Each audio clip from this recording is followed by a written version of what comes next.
Thank you for the welcome, and thank you for inviting me. I'm very privileged. I always get scared in front of teachers because it brings me back memories of when I was at school. I went to a boarding school, Church of England boarding school in the depths of Somerset. I thought it was jail. But the countryside was beautiful. I then went to back in the day it was sixth and seventh form, and it was a boys' school because I wanted to do sciences. I was the only girl. It was bliss. But enough of all that. I'm just going to start off with my mihi. So, tēnā koutou, tēnā koutou, tēnā koutou katoa. Ko Lion Rock te manga, ko Hong Kong Harbour te awa, ko Hong Kong China aho. I te mai aho mātou ki Aotearoa i te tau 1981. Ko Ototahi take kainga e nainei, ko Rangatahi toka mahi. Ko Bagshaw toka whānau north of England, ko Dean toka whānau south of England, and they're not fighting. Ko Sue Bagshaw toku ingoa, nō reira tēnā koutou. So I'm going to try and talk really fast because I've put far too many slides in. So excuse me for talking fast, but just yell at me if you want to ask any questions as we go along, okay? Or wave your hand or stand up or whatever. So I was asked to talk first off about resilience, but I'm sorry, I hate the word resilience. Because resilience was actually a term made for metallurgy. And it describes metals that when they're heated up or frozen, cooled down, they go back to the same shape. Well, I haven't yet met a young person or anybody who's been tested and tried in the fires of life who's gone back to the same shape. And usually it means that you either get stronger or weaker or sometimes even stay the same. I like Michael Unger's definition of resilience, though. He is a sociologist, and I haven't put his definition up because it's way too much. I don't know about you. Sociologists, I find, usually use about 40 words to mean one. So I've kind of reframed his definition, and I've talked about it as being, it was described really well by a pediatrician I know in Wellington, and she described this family where the dad was an alcoholic, he was in and out of jail, mum was always depressed, mostly crying, and there was 4 children, oldest of which was 13. And as you can imagine, the 13-year-old looked after the other children. And the pediatrician said to the 13-year-old, "How do you do it? You're amazing. You go to school, you run the household, you take your kids, your siblings to school. How do you do it?" And she said, "Well, sometimes I get really stressed. What I do is I ring a taxi, and the taxi takes me to my grandparents, and I know they'll pay, and I stay with them for a couple of days, and then I go back." Resilience. She knew what she needed, she knew how to get it, and she negotiated getting it. That's what we need to teach our children, I think, about resilience. We need to teach them how to know when they need help, how to get it, and how to make sure they get it. So bringing it all together, I like to think of brain development at the beginning. And I know Nathan Wallace went on at you about all this nurturing development like yesterday as well. So hopefully I won't repeat too much. Positive youth development kind of brings the ways of doing it so that you get resilience or actually grow strengths in my book so that you can have well-being. So what strengths?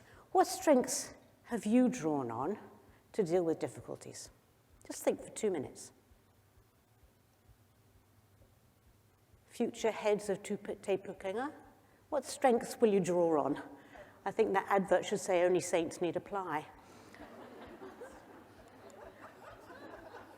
What strengths have you seen in young people 12 to 24? What have you observed that they draw on in your classes, actually all through life really, but even from babies have amazing strengths, don't they? I came up with a few. I think courage, humor, belief, actually having somebody believing you, so important. Respect, learning to respect and be respected.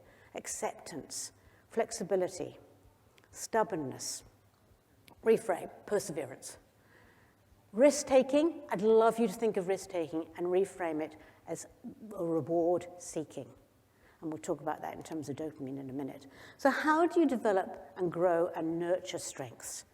Well, I think you start with yourself. You nurture respect in yourself and respect in others. You nurture flexibility. So hard to deal with change, isn't it? But if you're flexible, it's second nature. Acceptance. I think that's the magic word for everything. I wish was more acceptance of each other. Celebration of diversity instead of rejection and kind of them and us. Te Pūkenga are okay, you know, it's not them and us. We're all in this fight together. Reframing, really, really important. Nice example of reframing, real estate agent on the phone, trying to sell a house for somebody. Oh no, your garden's flooded. That's okay, we'll advertise it as an island paradise. New Zealand was the first country in the world, actually, to have a youth development strategy. And these are the 6 principles. I won't go through them. It's still around. At grassroots level, we did well. At the funding level, it didn't do so well. But really, really good kind of principles to go on. But we felt they were very based on Western models. Didn't really fit in with our bicultural future, and our bicultural now, and our bicultural past, actually. So there was a hikoi around the country by Aotearoa, which is the kind of peak body for youth development stuff. And they asked people what should be included. And I just love this model called Manatauhi. So the kind of pale blue stuff in the middle is the stuff that young people bring themselves, their mauri, their spirit, their identity themselves. Their whakapapa in terms of all their tupuna, the genetics, if you like, and all their ancestors that have made them who they are. And then that hononga, that connection with that past and the now of their whakapapa. And then all that comes together to develop their ao. And what we do in helping developing young people, and I'd love to think of schools as being nurturing development as opposed to qualifications factories, especially high schools. But what we do is bring our whanaungatanga. We bring our connections, our ability to make connections with young people that are rewarding for them and us, actually, and do that engagement with them. We bring our manakitanga, our generosity of spirit, our welcoming to them. We bring our ability to let them participate in their decisions, whaiwakatanga, let them chase their future and support them to do that.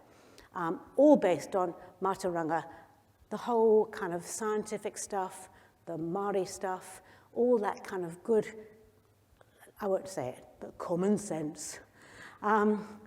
Another way of looking at it is positive youth development, which was developed here in Aotearoa, and that's based on 2 outcomes, developing the whole person and developing connected communities. 3 approaches, strengths-based, kind of making sure we have the respectful relationships and building that ownership and empowerment. In other words, the same thing, but put differently. And 14 different ways you can do it in terms of putting those ideas in action. But it's all about nurturing these connections in the brain becoming live. Hands up if you haven't seen these slides before. You saw them yesterday? I knew you would. Good on Nathan. And did he point out that, not sure if you can see it, no you can't, that the blue bits, i.e. that's the connection to the cortex, only starts really about average age 15. For most people, that's after puberty, physical puberty, if you like, is finished. And some people call it brain puberty. And it goes on for a while. But it doesn't mean to say you don't function. And some of these people who are protesting about votes for 16-year-olds are saying, well, the brains don't work anyway, so why should we let them vote? Not true. Nothing happens at a certain age. Development of the brain is like this. It's not like this. So there's no such thing as a typical age when people develop. But it's all about connections in the brain as well as connections with other people. And that's really important. We've got trillions of cells all waiting to be connected up, and there's trillions of people all waiting to be connected up. Did Nathan do the handy model of brain development? Great. You've all got one, handy model. Really good for explaining to young people what's going on for them, but also especially for parents so they know that they're not little adults. Base of the brain, your automatic nervous system, where it controls all your organs without you having to think. And your fight, flight, or freeze reaction, adrenaline, noradrenaline, cortisol production. In the middle, and then all around here, all the different things, your senses, coordination of movement, all that kind of stuff, all comes online. We're bored actually only with this bit working. Spinal cord, this bit working. We're absolutely useless as a species. We can't even suck, some of us. But you watch it coming online in front of your eyes. Who's had children? Yeah, most of you, great. You watch that stuff coming on in front of your eyes. I love being a grandparent because you actually can watch it instead of going, oh, am I doing the right thing the whole time? In the middle of the brain, the limbic system, loads of different parts to it. That's not where emotions are made. Emotions are made in the whole brain. But definitely amygdala. I'm going to go on about that because that's the bit that looks out for threat and danger. And then the rest of the cortex wrapping around, like we saw in the slides. And this bit in front of your forehead is I call it the stress control center. So that's the prefrontal cortex, and it's in the brain, the skull's tipped forward, brain's tipped forward, and this bit is the bit in close connection with your feelings, if you like, your amygdala, sense of fear, your fight, flight, or reaction, the doing. So that's the stress control center. It's only online about 20% of the time for teenagers. So just to give you an idea of what that's like, you've lost your keys, you're already late for work, okay? How many times do you look in the same place? 10, 12, 20? You have flipped your lid. You are no longer thinking with your nice logical prefrontal cortex, you're thinking with your amygdala. For teenagers, especially the younger ones, that you're thinking like that 20% of the time. Okay? So don't use logical cortex with communication. Acknowledge the emotion first. Oh no, you've lost your keys, that's terrible, what can we do? Let me help. When did you last have them? Okay, so you're introducing the logical thought, but you're acknowledging the emotion. Really, really important rule of communication. And I'm sure probably Nathan showed you this one, and I like using this one because unless your brain stem's calm and being calmed by your midbrain, your cortex is not going to link. So we should start every class with a should have started the lecture with that today. Let your brain stem calm, that coffee's going through, and now you can think. Teens think with their amygdala, which means actually they're always looking out for threat and danger. So in fact, they're quite good to be voting at 16 because they're seeing the dangers ahead way better than adults. Because that's how they think. Lots of cognitive changes going on. Really helpful if you can help them interpret their feelings, because without naming feelings and helping them interpret feelings, you can't regulate the feelings. And feeling regulation is really important. And that's the bit that gets damaged with trauma. And more of our young people at schools are suffering from the effects of trauma on their cognitive development. So we need to understand that. Their future thinking gets bigger. How far into the future could a 2-year-old think? They can't. They have no concept of time, yeah? I'm very, very blessed. My Mokapuna lived next door to me. When one of them was 2, I'd say, bye, Maya, see you tomorrow. And she would cry. I live next door. But for her, tomorrow didn't happen. There's no such thing. Fortunately, now she can think further ahead, and that's getting better and better. Concrete, abstract. I don't need to tell you guys that. You're working with young people all the time. You know the difference between concrete and abstract thinking. But it doesn't happen at 13, does it? Or at 12, or at 19. It's gradual and it goes up and down. Same thing with complexity of thinking. So don't give too many choices to people where there aren't enough neurons collected yet, because there's not enough to deal with it. So really important to keep choices limited until there's more complexity. And if it fires together, it wires together, but crossed wires are really important because they do happen. So often a young person will see a face looking anxious, but they interpret as angry. So of course they react back angrily. So really try and check when you're talking with young people, especially if it's kind of telling them off, try and look concerned. But make sure they know you're looking concerned, because otherwise they'll just see anger, whether you're angry or not. So really important to check what they're seeing, not just what you think you're projecting. Reward reigns, and I think that the important thing about that is in the brain, I'm sure Nathan talked about this too, the dopamine receptors are being rearranged. Did you talk about that? Oh, okay, well, they're being rearranged, and so there's lots of dopamine flashing around and no receptors to click into. But the more dopamine there is, the more receptors get made. And then you feel that great reward feeling. The trouble is if we deny people the opportunities to take risks, we deny them the opportunity to get more receptors to soak up all that dopamine, so they look for more risks. And what else apart from taking risks encourages dopamine? Or production of more dopamine and therefore more receptors? Watching porn, playing video games, using cannabis and alcohol. All those things mean more receptors are being made, so you're more likely to get addicted in the future. So really important to give nice, healthy reward-seeking behaviors or encourage those so that you don't get the not-so-good ones. Puberty, isn't it great?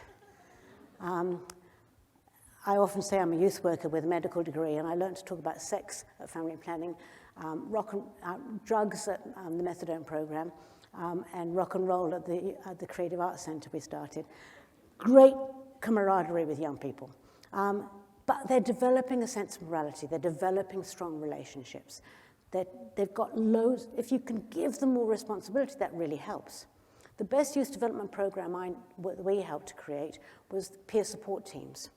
And they called themselves the PIS teams, Peer Sexual Support Team. Great name, eh?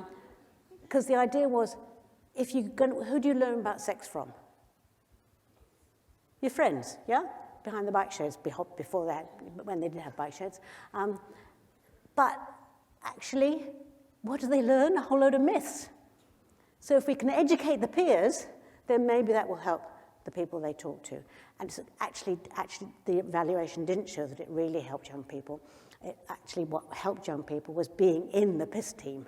So you choose the people who are going to be the worst and drop out earliest to be in your PIS team.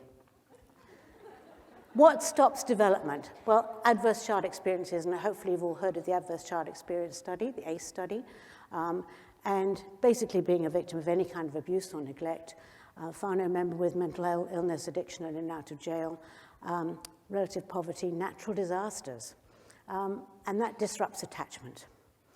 So what we need to do to help that is really to make sure that we give second chance attachments, is what I call it. So they missed out on that first chance attachment, so they need the second chance. And if you want to know more about trauma-informed care, please book in for this conference. Website's open for registration. Early Bird is just missed, but I'm trying to plug for an extension of Early Bird so that you guys can get the cheaper one. So that's February. Really important for anybody working with young people. Positive childhood experiences, I'll make sure this PowerPoint is available afterwards if you like that. So what we can need to do is counteract those adverse child experiences with some positive ones. So being able to be part of the family, engaging with the family, talking with the whānau, encouraging whānau and supporting them to encourage their young people. But most importantly, at least 2 non-parent adults who take a genuine interest in you. Really important. I bet you now, sitting here, most of you can remember a teacher who was somebody you could connect with, who was a non-parent, non-whānau member who believed in you and accepted you. Really important. To me, that's the most important role of a teacher, or a doctor, or a nurse, or anybody who works with young people. So, interesting enough, the study that was done by the people in the small print showed that if all those things happened in your life, or at least 2 or 3 of them, you had a way reduced risk of developing depression as an adult. So really important. So how did we apply all this to the story of the Youth Hub? And I've left some, it said, I went into the exhibition hall and it said, yes, you can. So I found an empty table and I put the leaflets and brochures about the hub on the table. So please do help yourselves. So what we try to do is look at Mataranga Māori. We try to look at connectedness, and we try to look at what's the model of authoritative parenting so that we can provide, if you like, an environment where attachment could occur as a second chance. And this definition of connection I really like. It's by a group of Americans a wee while ago now, but I haven't seen anything better. And what they said, connection is a tie that provides us a sense of belonging, aroha, that loving support, consistent and always there. But also you need regulation. You need structure. You know, and Christopher Luxon's banging on about boot camps, but really we've tried that and it didn't work. But we have got limited service volunteer, which provide structures, which provides boundaries that are really good. You hit against them, but you realize that they're there for you, and gets into work. And the third requirement, respect. Respect for that growing capacity. Not talking down to people, not talking to them beyond their capacity, but recognizing their capacity and respecting that. And now the research is really looking at what kind of environments can we create that nurture those three things. Wouldn't it be good if all our schools, all our workplaces, all our hospitals actually nurture those three things? Parliament, wow, wouldn't that be good? So great if we can apply that everywhere. So what we've tried to do is look at the barriers to access to healthcare. All those are there in every study I've ever read. And guess which one is the top barrier? The young people have said. Fear of embarrassment. It's really powerful, that whakamaa. Real powerful barrier. We first started our first Youth One-Stop Shop in 1995. And we tried to put everything in one place, near public transport, trying to overcome those barriers, basically, because we felt that was really important, to have a multidisciplinary team, people who were trauma-informed, although back in the day we weren't nearly as aware of trauma-informed care. But now, you know, that's been growing, and now our index of suspicion is really high. In fact, we did a week quiz, or survey, if you like, with questions from the Adverse Child Experience study, of first 100 people through the door, who said yes, obviously. What we found was that there were 19 questions. One person ticked all 19. I'm sure they were just having it on and just going through and ticking every box. But our average score was 9. So that was pretty telling to us that young people who we see at the Youth One-Stop Shop have been through heaps. And actually, all of us, if I gave you the list, I'm sure all of you will have had at least one. So we're all coming through dangers, troubled waters, climbing mountains, all those difficulties. But what we can do is make sure we nurture the caring environments where those things can be overcome. So my dream is to have a Youth One-Stop Shop in every town mentioned on the weather map. There's 10 recognised by government, but there's another 5 as well. And it will be really easy to expand, because you just go where youth workers are and add a nurse and a counsellor, and you're away. Then link them in to school health services. Wouldn't that be great? Because I always worry. I used to do a school clinic up in Kaikoura once a week. It was my day off, basically. It was great. I remember being in the playground, and one of the students came up to me because I was wandering around. Nobody came to see me. And they came up to me and said, "Oh, hello, miss." And then the next week, they came into the clinic. And I said, "Oh, how are you, and how can I help?" And they said, "Oh, we felt you're a bit lonely, miss, so we thought we'd come and talk to you." Isn't that great? Aren't young people great? We want one in every town, and I'm on a national committee at the moment looking at trying to not just expand school-based nurses, but actually have a multidisciplinary team in every school. It would be great if it was intermediate up. So the team would consist of pastoral care deans, youth workers, nurse, counsellor, health education teachers, RTLBs, they're more in primary schools, but hopefully we'll get the equivalent in high schools as well. Wouldn't that be great? so that it becomes a real focus for the well-being of students. So write to Aotearoa and say, we're getting behind this campaign for more multidisciplinary health teams in schools, because that would be brilliant. At the moment, they just think of it as nurses, and there's way, way more need than just a nurse. So that's what we're dreaming of. Wouldn't that be a great national system for all our young people? With that kind of start, how can you go wrong?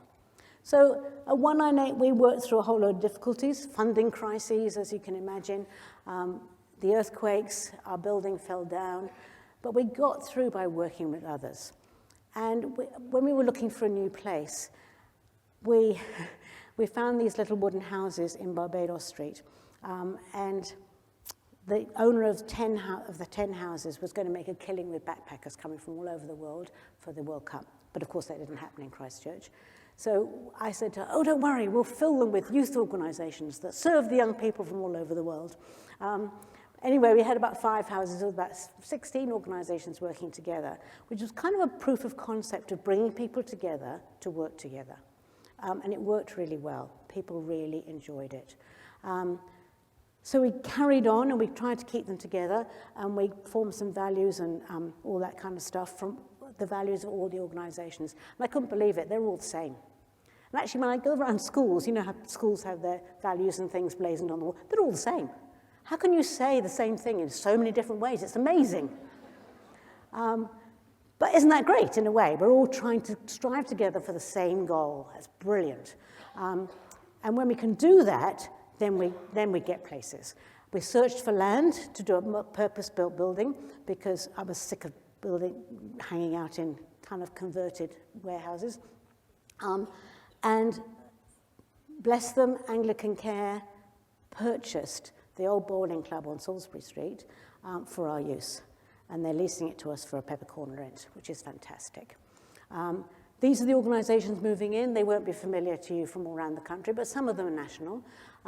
So we're trying to cover health, legal advice, support from youth organizations, LGBT support, research, training, Voice Whakarongamai for support people coming out of state care.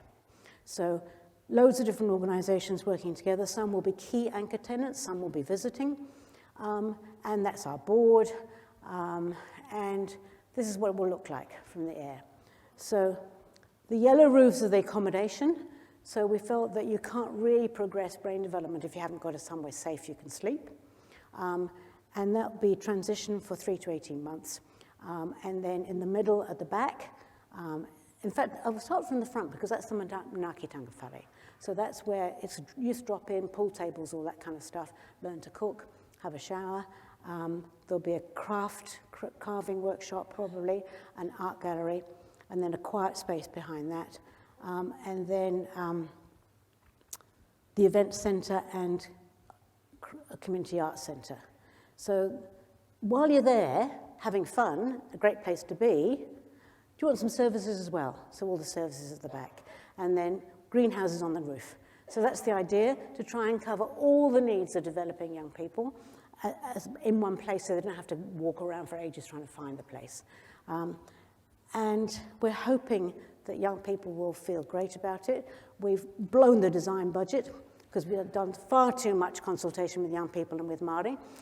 But this is our lovely whakatoki with, I know I'm out of time, but the idea is that we're building on a swamp. And kahikatea trees were growing on where we're building. And the kahikatea is the tallest in the forest. We want young people to be tall, grow tall, and they grow tall because they have good interlocking roots in the mud of life, if you like, the swamp of life. And then we probably call it tukuri because that is the berry of the kahikatea tree, and we hope that the young people who come will be the fruit. So we've got the fully funded for the yellow area and the green area. Hopefully the blue area, the apartments, townhouses, will be next to get fully funded. And then we're fundraising like mad for the rest, for the fun stuff. So that's where we're at. Just to sum up, resilience is about growing strengths. Find the right people to work in the right environment. Nurture development of the whole person. Doesn't stop at puberty. Work with whānau. develop whole communities by bringing people together. Don't give up. And practice, practice, practice. Thank you.